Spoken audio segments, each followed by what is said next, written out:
Normally तो ये scenario हम बहुत बार फेस कर भी चुके हैं कि हमने एंड्रॉयड को इंस्टॉल किया था, कॉन्फ़िगर किया, सेट किया और उसमें प्रोजेक्ट्स भी बनाए थे। तो आज हम अपना पहला प्रोजेक्ट एंड्रॉयड स्टूडियो के साथ बनाने जा रहे हैं। इसमें फर्दर हम कुछ आगे की चीज़ें देखेंगे, जैसे एंड्रॉयड के कुछ कंपोनेंट्स हैं उनके बारे में जानेंगे, ग्रेडल फाइल्स के बारे में कुछ नॉलेज लेंगे, मैप वैल्यूज, स्ट्रिंग्स, इनके बारे में भी थोड़ा देखेंगे। हमें पता है कि हमारा एंड्रॉयड स्टूडियो अब तक कॉन्फ़िगर हो चुका है और वो रनिंग स्टेट में है। तो आप सबसे पहले उसे ऑन करेंगे और उसके क्विक स्टार्ट में जाके सेलेक्ट करेंगे start a new Android studio project और वो आपको कुछ इस तरह की फिगर दिखा देगा। उसके बाद enter W2A welcome to android as an application name. Suggest मैं ये कर रहा हूँ, बाकी अगर आप कोई भी नाम अपनी पसंद का रखना चाहें तो वो आप रख सकते हैं। और इसी तरह मैंने अपने प्रोजेक्ट को एंड्रॉयड स्टूडियो प्रोजेक्ट में सेव किया और फिर नेक्स्ट किया अपने टारगेटेड डिवाइसेस को। अब टारगेटेड डिवाइसेस में मैंने सिर्फ फोन और टैबलेट को सेलेक्ट किया और उसका API वर्जन सबसे कम रखा है, जो कि एंड्रॉयड 4.03 आइसक्रीम सैंडविच है। मैं इससे हाई भी रख सकता हूँ और इधर से भी यूज कर सकता हूँ। इसका ये मतलब है कि मेरी एप्लीकेशन यहाँ से लेकर अब तक के आने वाले तमाम वर्जन के एंड्रॉयड को सपोर्ट करेगी। इसके अलावा वेयर या टीवी को मैं अलाउ नहीं कर रहा। Android Studio let you select from factors और categories of target devices for every app you create. जैसे कि मैंने आपको बताया कि वो आपको अलाउ कर रहा है कि आप कैटेगरीज ऑफ टारगेट डिवाइसेस बना देंगे जिन जिन के लिए आप ये ऐप बनाने लगे।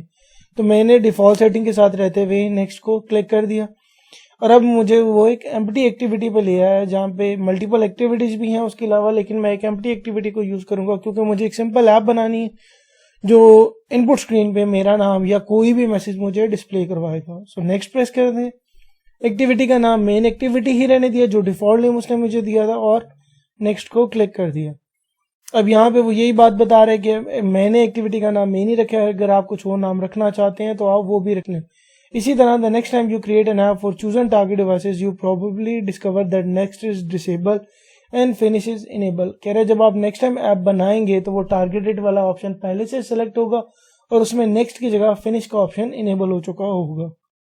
जैसा कि मैंने आपको लास्ट लेक्चर में दिखाया था कि जब हम पहली बार एंड्रॉयड स्टूडियो में एक एप्लीकेशन को क्रिएट करेंगे, एक नया प्रोजेक्ट को बनाएंगे, तो जो मेन एक्टिविटी पे बनेगा वो हमारा कंस्ट्रेंट लेआउट होगा जो कि एक डिफॉल्ट लेआउट है एंड्रॉयड स्टूडियो में। सो फर्दर हम इसे डिफरेंट लेआउट्स में चेंज कर सकते हैं। हम linear layout, grid view, relative layout, कोई भी लेआउट यूज कर सकते हैं। तो ये जैसे मेरे रिक्वेस्टेड कंपोनेंट थे वो डाउनलोड हुए, कंप्लीट हुए और मैंने फिनिश को प्रेस कर दिया। तो इस तरह की एक मेन स्क्रीन मेरी सामने आ जाएगी कि मेरे पास ऐप के, यहाँ पे आप देख सकते हैं ऐप का और ग्रेडल का फोल्डर हो जाएगा। ऐप में मेरे पास बैकएंड पे जावा फाइल्स और RES के फोल्डर में इसके XML फाइल्स भी होंगे और ग्रेडल स्क्रिप्ट में मेरे पास इस एप्लीकेशन से या इस प्रोजेक्ट से रिलेटेड जितनी भी ग्रेडल की नॉलेज है वो सब इस फोल्डर में होगी। So the main window is divided into menu bars and several other areas. Main window जो है हमारी मेन्यू बार में और कुछ अदर एरियाज में जिनको हम आगे फिगर में देखते हैं। सो जैसा कि आप देख रहे हैं मैंने यहाँ पे नंबरिंग कर दिया कि हमारे पास कौन कौन से ऑप्शंस हैं। यहाँ आप देख रहे हैं नंबर्स के मुताबिक मेरे पास 6 तरह के ऑप्शंस हैं। Number 1 is this, 2, 3, 4, 5 and 6। सो पहले नंबर पे था आपके पास टूल बार। यहाँ आप देख रहे हैं ऊपर ये आपके पास टूल बार है जिसमें सेव का, redo, undo, cut, copy, paste, maximise, minimise, run का ऑप्शन, डीबग का ऑप्शन, ये सारे ऑप्शन अवेलेबल हैं। तो ये आपका टूल बार है जिसमें आपके पास वाइड रेंज ऑफ एक्शंस है including running your app and launching Android tool. जैसा मैंने अभी आपको दिखाया कि आपके पास यहाँ पे ऐप रन करने का कमांड है, आप उसको डीबग कर सकते हैं, आप उसे स्टॉप कर सकते हैं, आप APK डाउनलोड कर सकते हैं, आप कुछ सर्च कर सकते हैं। तो ये सारे मल्टीपल एक्शंस हैं जो कि आपकी इस टूल बार में अवेलेबल है। नंबर 2 पे हमारे पास नेविगेशन बार। बेसिकली ये थी हमारी नेविगेशन बार जो ये बता रही है कि अभी हम ऐप के किस लोकेशन पे जाकर अपना काम कर रहे हैं। फॉर एग्जांपल मैं हमारी एप्लीकेशन में जो मेरा प्रोजेक्ट था उसमें ऐप के फोल्डर में SRC का फोल्डर, मेन का folder, Java, com, example, my application, in folders में आते हुए मेन एक्टिविटी को ओपन किया हुआ है और उसमें अपना फंक्शनैलिटी परफॉर्म कर रहा हूँ। तो जिस तरह मैंने अभी आपको बताया कि हमें नेविगेशन में हेल्प करती है कि इस वक्त आप कौन सी फाइल में कौन सी लोकेशन पे एडिटिंग कर रहे हैं। थर्ड है आपके पास एडिटर विंडो। एडिटर विंडो ये व्हाइट कलर की स्क्रीन थी जहां पे हमने अपना एक कोड लिखा था। सेम है स्क्रीन हमारे पास जावा के लिए भी होगी और XML के लिए भी होगी जहां पे हम अपनी फंक्शनैलिटी, अपनी कोडिंग को क्रिएट एंड मॉडिफाई करेंगे। फोर्थ पे आपके पास टूल विंडो बार ये आपके पास बार है जिसमें मल्टीपल ऑप्शन हैं, जैसे बिल्ट वेरिएंट है, फेवरेट्स का ऑप्शन है, कैप्चर, स्ट्रक्चर और प्रोजेक्ट का ऑप्शन है. So that runs around outside the IDE window and contain the button that allow you to expand or collapse individual tool window. हमारे पास जैसे अभी हमने प्रोजेक्ट खोला हुआ है तो उसने हमें प्रोजेक्ट की सारी डिटेल दिखाई हुई है. अगर इसी तरह प्रोजेक्ट का स्ट्रक्चर देखेंगे तो इस एप्लीकेशन का वो सारा स्ट्रक्चर हमें यहाँ पे बता देगा और इसी तरह मल्टीपल ऑप्शंस में उनसे रिलेटेड इन्फॉर्मेशन हमें देता रहेगा. अब फिफ्थ में हमारे पास टूल विंडो, ये जो बेसिकली ये वाली विंडो है और ये वाली विंडो है जिसमें ये सब हमें नजर आ रही है. जैसे ऐप में मैनिफेस्ट फोल्डर, जावा फोल्डर, फर्दर ये 3 फोल्डर हैं और ये ग्रेडल की फाइल्स हैं. इसी तरह ये बार जिसमें डिबगर है और कंसोल का ऑप्शन है. तो ये सारे आपके टूल विंडो है जो हमें specific task like project management, search, version control and more इन सब की एक्सेस देते हैं. हम इन्हें एक्सपैंड और कोलैप्स दोनों कर सकते हैं. आप इसे बंद भी कर सकते हैं, इस सिचुएशन को भी यहाँ से खत्म भी करके अपने आप को कर सकते हैं और यहाँ इसको यहाँ पे रहने देते हुए भी इससे हमें आइडिया हो जाता है कि हम किस फाइल में किस लोकेशन पे चेंज कर रहे हैं. और नंबर 6 पे आपके पास स्टेटस बार.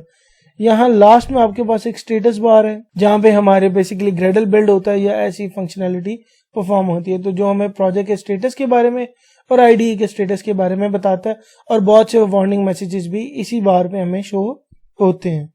सो ये हमारे प्रोजेक्ट और एडिटर की विंडो है, मेन विंडो, जिसमें यहाँ पे हमारे पास एक असिस्टेंट है जो यहाँ पे एक ऑप्शन है. जैसे यहाँ पे ये ऑप्शंस हैं इनको हमने देखा था, ये टूल विंडो बार है. इसी तरह ये भी और ये भी हमारे पास टूल विंडो बार्स हैं. यहाँ पे हमारे वो tool kit, tool window basically जहाँ पे हम सारे दिख रहे हैं, ये भी हमारी टूल किट, ये हमारी मेन एक्टिविटी स्क्रीन, इसी तरह हमारे नेविगेशन बार और tool bars etcetera. So the project window is organized in a tree whose main branches are app and Gradle tree.